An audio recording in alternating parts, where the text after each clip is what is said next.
Good morning. This video should cover pages 407 to 410, and it's to do with atoms and nuclear physics. So I'll just write that up for you. It's atoms and nuclear physics.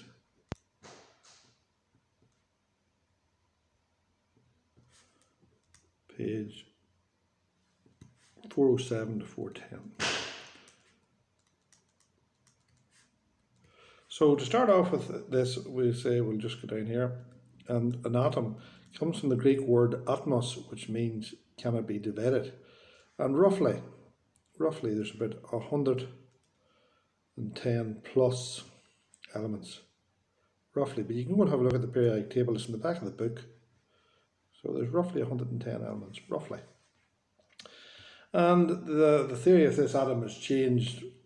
Years ago, it used to be known as the plum pudding theory. And the plum pudding theory more or less was self-explanatory in that the atom was a solid sphere, and in the solid sphere you had positive charges and negative charges, and these positive charges and negative charges cancel each other out. And it was just like a Christmas plum pudding. So, but that theory is now gone.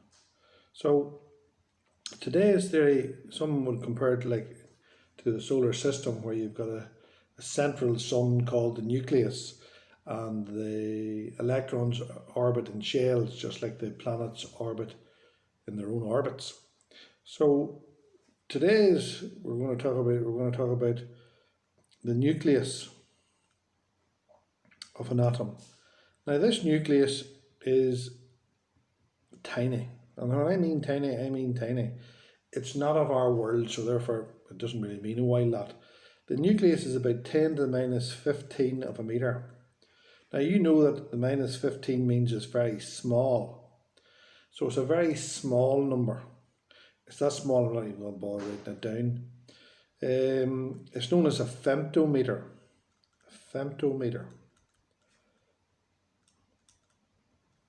Milli, micro, nano, pico, femto. 10 to the minus 3 is milli, 10 to the minus 6 is micro, 10 to the minus 9 is nano, 10 to the minus 12, milli, micro, nano, pico, and then finally 10 to the minus 15 of a metre is femto. So you could learn them. So those are all the sizes of this nucleus. And in this nucleus there are nucleons.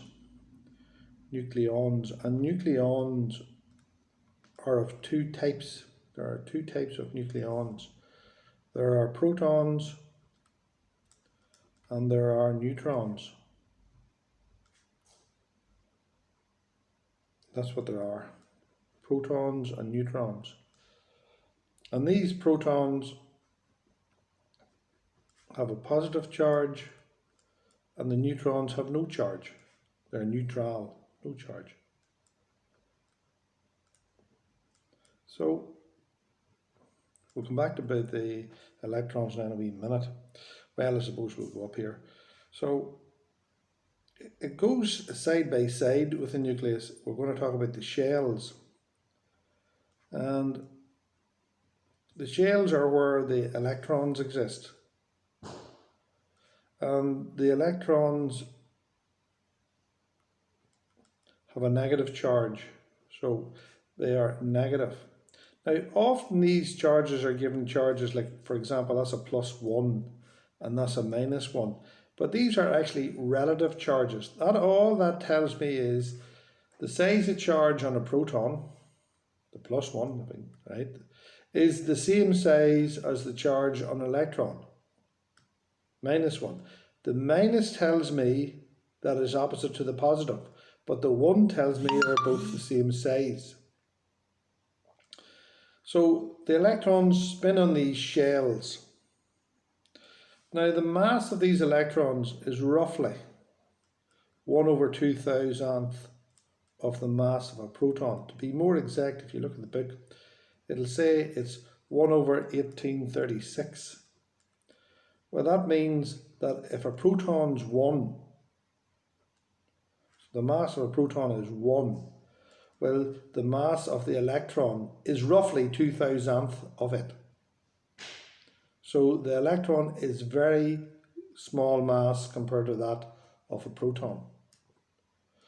The electron's mass, roughly 1/2000th, is very small to that of the proton. So if we try to put these things into scale, like saying for example, we'll try to make a model of this, which is not a good idea anyway. We look at the nucleus and we say that it is roughly 10 to the minus 15 of a meter. Now, the bigger nuclei, they are slightly bigger. But the proton is 10 to the minus 9. Oh, we're off the screen here. We'll put it up here. 10 to the minus 9 of a meter. It's a nanometer, the atom is. The nucleus is 10 to the minus 15. So saying, for example, you often draw these as scale diagrams, but it really means nothing. Because if that was 1 centimeter, that means that the shells are 1,000,000 centimeters away. Now 1,000,000 centimeters, let's just do a quick, let's hope this goes onto the screen. 1,000,000 centimeters. I'm going to change that to meters, so we'll just knock off 2 noughts. 1, 2, 3, 4, 1, 2, 3, 4, 5, 6. So it's 1,000,000, that's how many meters. So it's 10, so we're going to change that meters to kilometers, which is 10 kilometers, which is roughly 6 miles. So if we were making a scale diagram, if you go into the freezer and steal a frozen pea, and you say that's going to be the nucleus, and that's roughly a centimeter big, the shells are 6 miles away. So if you're going to make a model of an atom, you're going to have quite a bit of fun. So that's roughly the size that we are talking about. Fair enough? So very small. So the next thing I want to look at then is if we get down to how do we denote these? How do we denote these elements? Well, this is where I think of my dear old friend, the cross zebra. I'm going to try to draw a zebra here. It'll be totally exciting. Right? And you have to show him cross by showing his teeth. There he is, cross. There he is. And there comes his head up.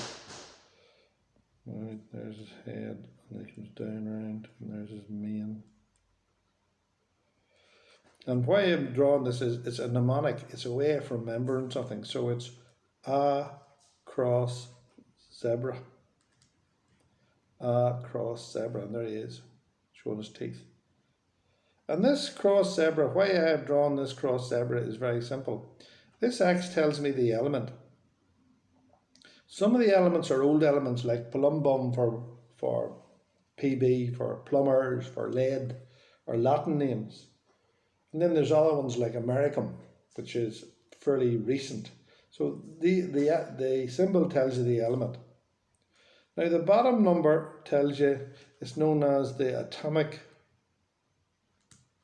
It's known as the atomic number, and it tells you the number of protons.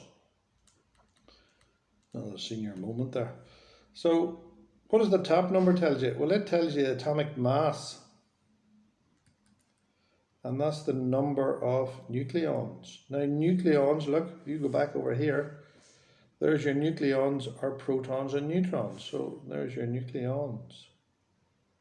So we'll do an example of this, and we're going to talk about my dear old friend, the suit that's on Santi's suit. So here we have carbon. This is the carbon get up the chimney. That's why it's the suit on Santi's suit. And this number at the bottom, so it tells me, I better start off and write down as carbon. This tells me it's got 6 protons. And the bottom tells me it's got 12 nucleons. So the bottom tells me it's 6 protons. The 12 tells me it's got 12 nucleons. So I always write down the word PEN, protons, neutrons, electrons. So this tells me it's got 6 protons. This tells me, in this case, look, up here, It's got 6 protons, so therefore it must have 6 neutrons. So that's a 6, right? And this, if it's a neutral atom, it's got 6 electrons, and we're back to this here, look. We'll get this yoke to move up. If it's a neutral atom, it's got the same number of negative charges as it has positive charges. So that's why if we go back down here again, look, 6, 6 and 6, so that's neutral. Right, now just because we're going to be really extravagant today, we're going to look at, if you look at the book, it gives you uranium 92-235. Now the U stands for uranium, so it's probably a fairly modern metal, probably in the early part of the 19th, or the early part of the 20th century, in the early part of the 1900s. So it's uranium. Now the bottom number, again, which is the atomic number, tells me the number of protons. And the 235 tells me the number of nucleons. So let's do a wee bit of work here. P-E-N. So say we have a neutral atom of uranium.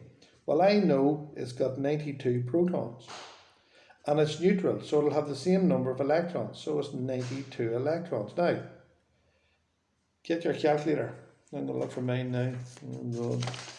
So if you get your calculator, and always do the calculation because you'll make a hames of it.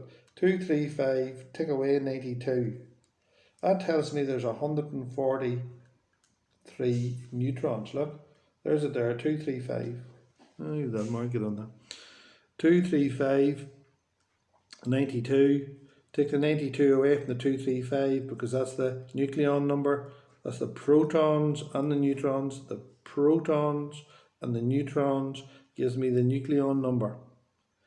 So we're going to see in a wee while why this is unstable, because atoms are only stable, or nuclei are only stable, if they have similar numbers of protons to neutrons. These aren't similar, so this is why uranium is unstable. So the last thing I'm going to do in this video is I'm just going to talk about isotopes, because I've got a bit of space here, and I just want to do isotopes. So isotopes, well, they have the same atomic number but the different atomic mass. So a good example is again, we're back to the suit on Santi's suit. There is the bog standard suit, carbon 12, but he's got a fancy brother called carbon 14. It's radioactive, but let's have a look at PEN again. So it's got 6 protons. So if it's a neutral atom, it's 6 electrons. It's got 12 protons and neutrons, and it's already got 6 of them, so it's got 6 neutrons. Let's look at carbon 14, PEN. It's got 6 protons. If it's a neutral atom, it must have 6 electrons, same number of protons as neutrons. And then finally, it's got 14 nucleons. So it's got 6 protons, 6 and 8 is 14, so there's 8 neutrons. So this is an isotope. It's got the same atomic number, but it's got a different atomic mass. Same number of protons, different number of nucleons. They are chemically identical, because really chemistry only has to do with the outer electrons. So they are chemically identical, but their structure of their nucleus is different. So the last thing I'm going to juke up here, I'm just going to talk about ions for a minute. And ions, well, ions come in 2 types. You can have a positive ion. So a positive ion has more P's than E's, more protons than electrons. And you can have negative ions.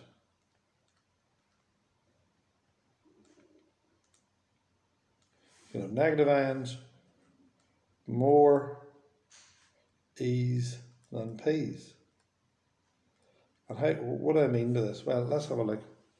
Saying, for example, take the positive ion. There he is. There's Mr. Neutral atom. See his vest, Na, neutral atom. He's smiling at you. And for some reason, an electron leaves. So it loses an E. Well, what happens there is that becomes a positive ion. Look at his vest, Pi, right? It had the same number of protons and neutrons here. It now loses an electron, so it's got one more, so it becomes a +1. Right? A good example of that would be sodium. Na+, the sodium loses out an electron to become more stable. You probably did this in chemistry. So Na+ is a positive ion. If we look at Na+, we'll just do it if we have room here. So 2311 Na. This tells me it's got 11 protons.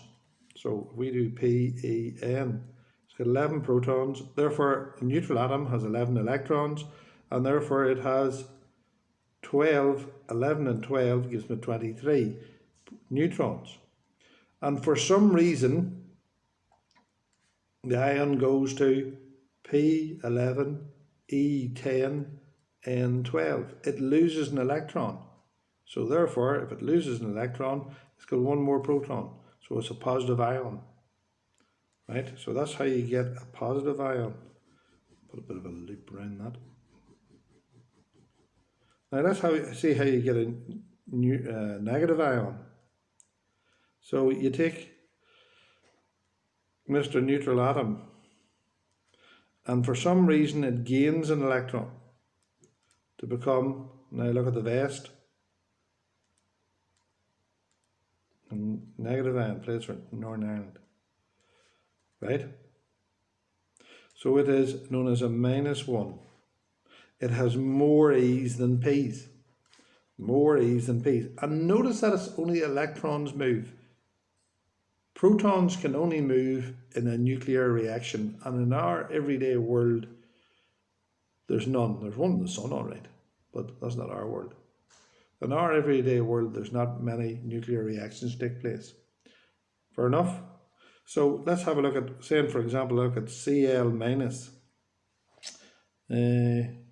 Well, no, I'll not go for chlorine because it's 35.5. I'll go to fluorine. Fluorine. Let's see. Undo. Learn a bit here myself. So we'll go for fluorine here. And fluorine is 19.9. So if we look at PEN, it's got 9 protons, 9 electrons, right? There's your proton number. If it's a neutral atom, the same number, and 9 and 10 gives me. And for some reason, it gains an electron. So you would have PEN, you'd have 9, 10, 10, and that's your fluorine ion. Fair enough? So there's those 2 pages done. Now what I will be doing is I will then make you a quiz so that we have just a little quiz on this so that you've done both. See you shortly.